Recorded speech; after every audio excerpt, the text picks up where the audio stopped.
don't know if I have any big achievements. I guess just being alive is one of them.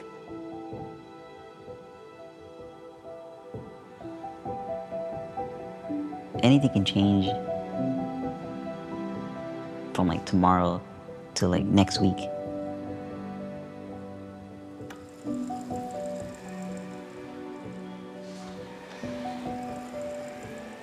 When I was younger, when I finally like went to school, I wanted to know what happened during that time when I was born, and I basically got like a simplified version.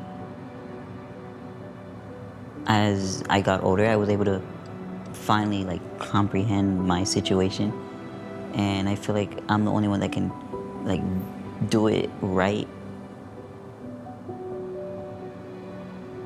Cuando mi Carlos nació, me operaron y ya me desperté y me fueron a preguntar, ¿qué quieres hacer con tu bebé? Yo le dije, no pueden dejar que mi bebé se muera, quiero que hagan todo lo posible para que él esté bien.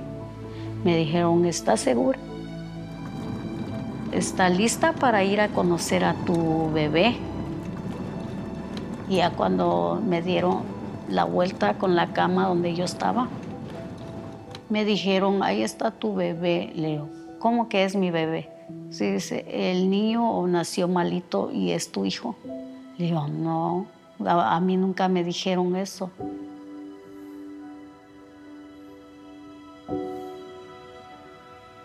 I got a phone call from a referral source saying they met a family in Immokalee that I might like to meet.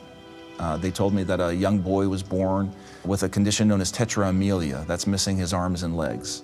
And they believed that he was part of a group of families that were adversely affected from being exposed to pesticides. So I got in the car with my investigators and we drove over. I met Francisca and Carlitos. He was a very young child at the time. He was still in a baby seat, a little bouncy seat. And that's what started the adventure of Carlitos Candelario.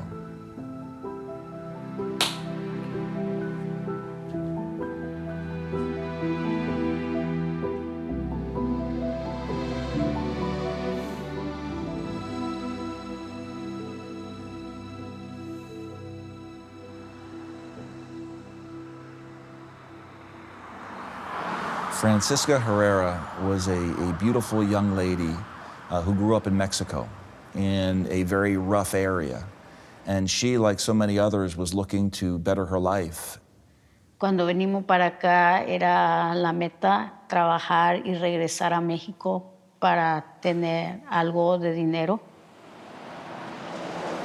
Nosotros llegamos aquí en el año 2003.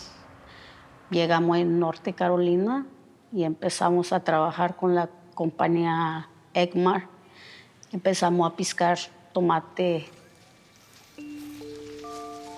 Fueron muchas veces que estuvimos expuestos a las pesticidas. Creo que todos los días que íbamos en el field.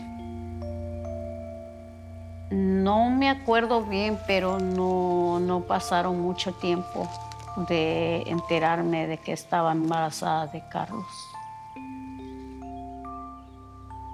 El tiempo que estuve embarazada de Carlos, creo que el último día todavía trabajé.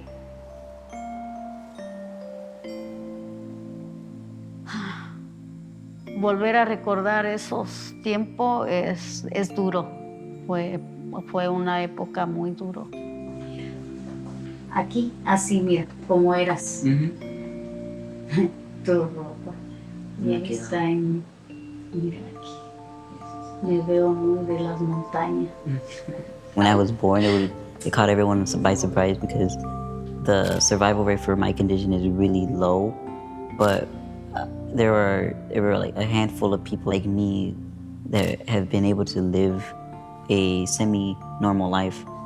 And I feel like with mine, it was unprecedented because of my actual physical deformities.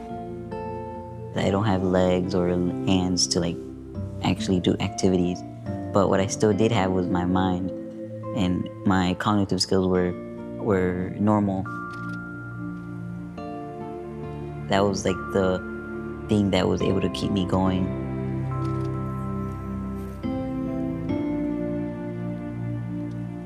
I didn't really understand like everything, every little detail that happened. I was pretty confused. Back then I did have like a lot of conditions, and that kind of did like annoy me a lot because it was like one thing after another. I had like several medical issues all at like once. It took a toll on my mental health.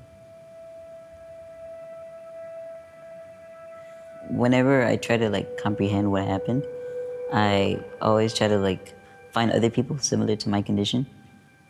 And it was an instance where this one person didn't know if he wanted to keep on living like this. And I thought to myself, I haven't reached to that point yet.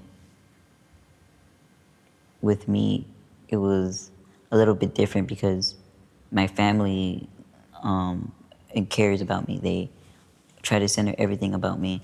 And I feel like the one thing that separates that from everything else is having a strong supporting family.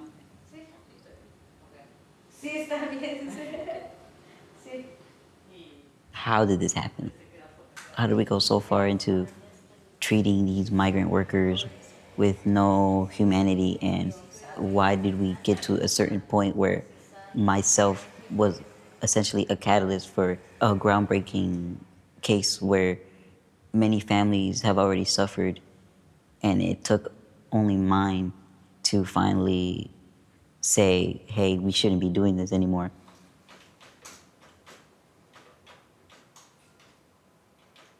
En el 2004 recibí una llamada de teléfono de un trabajador social en Immokalee. Él me habló y me dijo, mira John, tenemos un problema aquí, que en las últimas 6 semanas han nacido 3 niños con defectos de nacimiento y todos 6 de los padres, ¿no?, trabajan en el mismo campo cosechando tomates. Tenemos un problema. Para hablar con los trabajadores tuve que esperar hasta la noche porque estaban trabajando durante el día. Entonces yo fui de casita a casita y de trailer a trailer hablando con ellos. Y todos me dijeron, todos eran trabajadores del campo, y me dijeron que ellos a veces tenían que entrar a campos a cosechar cuando las químicas, las pesticidas, todavía estaban mojadas. Eso era peligroso. In the lawsuit we filed on behalf of Carlitos, we determined that they were using at least 18 pesticides to grow these crops, 6 of which we learned were known to be reproductive toxins, known to cause birth defects. And there are rules and regulations when you're going to use these that weren't followed. You said that there were pregnant women working in the fields while you were picking? Yes, Pregnant women working in the fields while you were spraying? yes, Did you ever see pregnant women in the fields get sick? of course. Did you see them vomit? Yes, Did you see them with rashes? yes. Were the pregnant women at the Agmart farms treated any differently from anyone else? Nope. Did anyone at Agmart ever tell you what pesticides were being sprayed? No. No. Did anyone at Agmart ever tell you any of the dangers of the pesticides, including the possibility of birth defects? No. No. No one ever told you that pesticides that were being sprayed could potentially cause your baby to have birth defects? No. There was a whole litany, a list of the negligent acts that Agmart committed as it relates to Carlitos. And this company didn't tell Francisca or any of the other women that were working in the fields. They were not given a choice. Doesn't it make common sense that if you know this stuff is dangerous and you know these women are at risk, that you're going to do something to limit their exposure and provide protection? Now again, we are not the scientists in this. We are working within the labels, and we are following the recommendations of the labels. We haven't. It doesn't say on the label, do not allow pregnant women to work in this. even though it has the warning that it might cause problems, but it says, it does not specifically say, do not allow pregnant women to work. So every day, Francisca and the rest of the crew would be taken out to the field without protection. They would work. They would come out covered in pesticides. They were using them and not telling these people what was being sprayed, the risks and dangers associated with it, and it was a horrific result that came directly therefrom. Yo recuerdo que están los tractores que rociaban los químicos para las plantas y en ese momento nosotros estábamos justo al lado donde hacían el trabajo. Y al final del día, las palmas de las manos de nosotros siempre lo teníamos como verde, negro. I don't know that I'm capable of telling you that one of the aggravations or infractions is worse than the next because they are all horrific. Pregnant or not, nobody, no human being should be treated like these people were. Pregnant women working in the fields while pregnant women working in the fields while you were spraying. Pregnant women in the fields get No, it sick. has the warning. It doesn't say in the label. We're not the scientists in this. Dangers of the pesticides cause your baby to have birth defects. No.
I think that this case illustrated to a wider public the cost of agricultural workers being exposed to pesticides.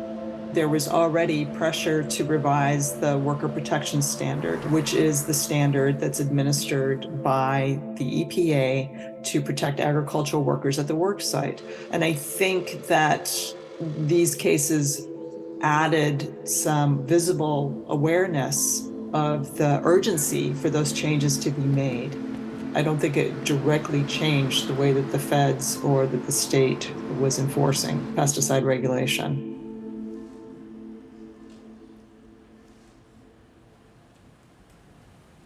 I went to prom, and in my senior year, I was able to go to grad bash and then obviously graduate, and now I'm a full-time college student now at Florida Gulf Coast. For me, being alive is a lot of things. I got to hang out with people that I never thought I could actually hang out with.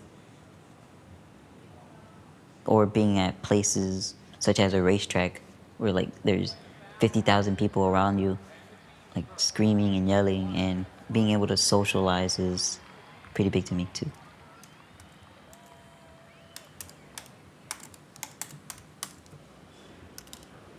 What do I dream of? I want to be a journalist. With sports journalism, I feel like you could like travel around the country, or having that opportunity to like do interviews with certain athletes or icons would be pretty awesome for me. I do see myself having a family at some point in my life. I want my story to inspire other families to not only find out that there are people like me who experienced the worst of my disability, but understand that it's not going to turn out bad in the end. I want for them to understand that they're not alone, and I want them to think about their situation and hopefully see others do the same. Que yo deseo, mi deseo algún día es que Carlos tenga a alguien que lo quiera de verdad y que lo puede cuidar bien, así como yo lo cuido ahora. Es mi más grande deseo, que algún día él encuentre a alguien que lo quiere de verdad, como él es. ¿Qué va a ser de él? ¿Qué voy a hacer si algo me llegara a pasar? Que él no puede estar sin que alguien lo ayude. Sí. Es algo muy difícil. Le dio, con el dinero no se puede comprar a alguien que le dé cariño, amor, o que le hace como una mamá, que uno quiere que su hijo esté bien.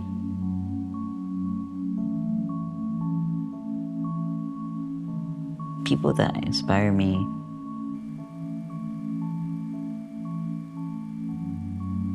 my mom. My mom is like my protector. She tries to help us with anything she can, like homework or life issues that she can relate to. She's been through a lot, obviously, with myself, and she is really the bread to the butter, the centerpiece of the family. So that's my biggest inspiration.